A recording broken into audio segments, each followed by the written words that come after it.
Hey Kentucky, this is Mary Jo Perino. Tonight, a so-called fight club at Montgomery County High School hits social media. Coach Cal's 2020 class is a consensus #1, and we'll go behind the scenes at Lexington's Wood Songs Old Time Radio Hour as it hits episode number 1000. All that and more is next on Hey Kentucky.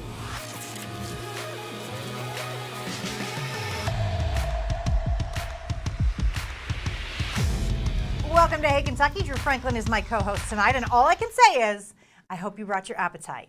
I think you're up to something. Is there a little surprise I don't know about? There might be a little surprise. I picked a good day to skip lunch then if there's food coming. Yeah, you're going to skip a lot of lunches after you see what I got for you. All right, but we begin with a topic that has been lighting up social media in Central Kentucky this week, and just a warning, you may find some of this video disturbing. Parents in Montgomery County have been messaging LEX18 expressing concerns about videos circulating on social media that appear to depict fights inside the high school.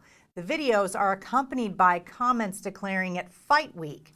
Some students are afraid to even go to school. Yesterday, the superintendent said the posts and comments exaggerated the number of events that occurred over the previous 2 days, adding that there were only a few cases, each of which was properly investigated. But the statement appears to have done little to ease parents' or students' concerns. It's a major issue.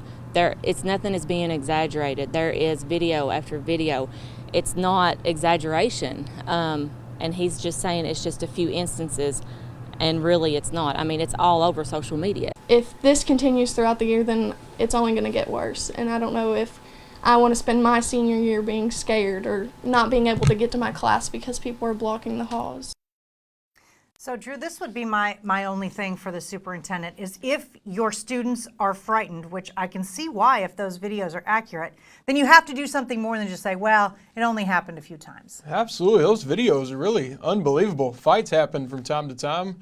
I think maybe in my 4 years of high school, maybe saw one like that, and this is happening over and over. And I assume with cameras being out, there are probably some trying to go viral and just doing it for attention.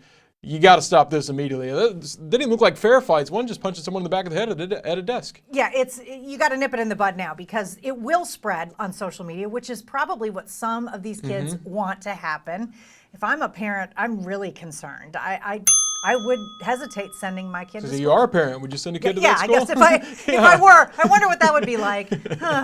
All right, well, let's turn to UK basketball. Coach Cal now has the #1 consensus recruiting class in the 2020 rankings. We knew that.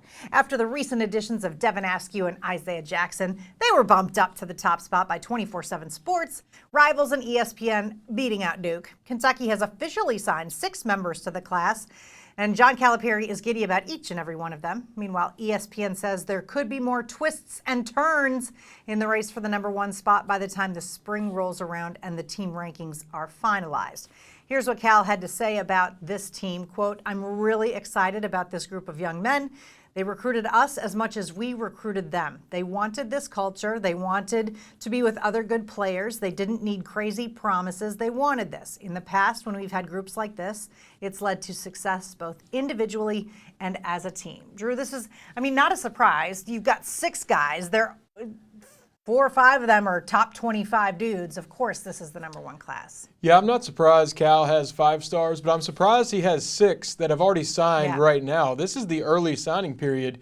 Usually, well, he doesn't even get 6 most of the time, but it takes all the way through May, even to June, to finish it. He could be done right now if he wanted to. He's not going to be. I think he'll add 2 more. But to have 6 signatures already at this stage in the game, it's really impressive. So if you think he has 1 or 2 more, then that might be an 8-person freshman class. He has 2 big men right now in Ware and Jackson, but that's not going to be enough because I think we lose Montgomery, Richards, and Sestina from this team, leaving no one to play inside. So he's going to have to get more big men. And listen, we've seen it already this year with EJ Hurt. You can't just rely on 1 or 2. Like, the injuries happen, things happen. You have to have a full complement of players. Yeah, and I think he'll add another grad transfer like he did with Reed Travis and Sestina. He's learned those guys are valuable. We don't know who it'll be because that person doesn't even know yet, but I think we'll see one of those too. All right. Staying with basketball, after tearing his ACL in January, Kentucky freshman Donte Allen is inching closer to his return. On Monday night, Allen's mother posted a video of the Pendleton County standout dunking in the Joe Kraft Center. He has also hinted several times that a return to the practice floor may be right around the corner. Earlier this month, Allen was seen participating in some light walkthrough drills. As a senior, the 6'6" wing averaged 43 points and 14 boards in 13 games. That's just crazy. All right, during that time, Allen dropped 50 or more points in 6 of his first 12 games as a senior. As UK copes with numerous injuries, the Wildcats had just 7 scholarship players available Monday night against Utah Valley, so a return to action for Allen is exactly what this team needs right now, even if it is just to the practice floor, because they don't have enough guys to practice. They really don't right now, and he's close. He's doing some light work. I think he's going to be cleared for full activities at the end of this month. They need him, and really, I wish he could play right now. Yeah. He's missing out on some opportunities because he's a shooter. He's a guy who could really contribute. So good for him that he's close to being back. Yeah, and he's had a rough year. Yes. So I really want to see him back. And again, like Ben Jordan, it was a media availability today. That should tell you how low down Things are thin over there right now. It is thin. You want them to get better from the Evansville loss, but how can they improve when they cannot physically practice? They play 3-on-3 over there right now. Correct. It's hard to get tougher when you are playing against air. All right, let's move to UK football with a discussion of the bowl outlook, as the Cats are now 1 win away from eligibility with 2 games remaining. Here's a roundup of the latest projections, including the Belk Bowl versus Pitt or Virginia Tech, the Texas Bowl against Oklahoma State, the Music City Bowl against Miami, the Liberty Bowl versus TCU or Kansas State, or the Gator Bowl with Wisconsin. And looking ahead to the 2020 season, Terry Wilson is talking about his rehab. He suffered a torn patellar tendon in his left knee in the second game of the season. He says he is going to miss spring practice, but he expects to be suited up for the start of next season. Wilson has tried to spend as much time as possible with his teammates to keep him motivated and to improve his leadership skills. Seeing them every day, that's what makes me happy, and I just like to be around them and just watching the game from the sideline and everything, and I just want to be that leader that I was trying to be on the field. This is the time that I can work on that, and just encourage everybody and just uplift them at all times. I'm not playing or anything, but I can definitely be the cheerleader on the team.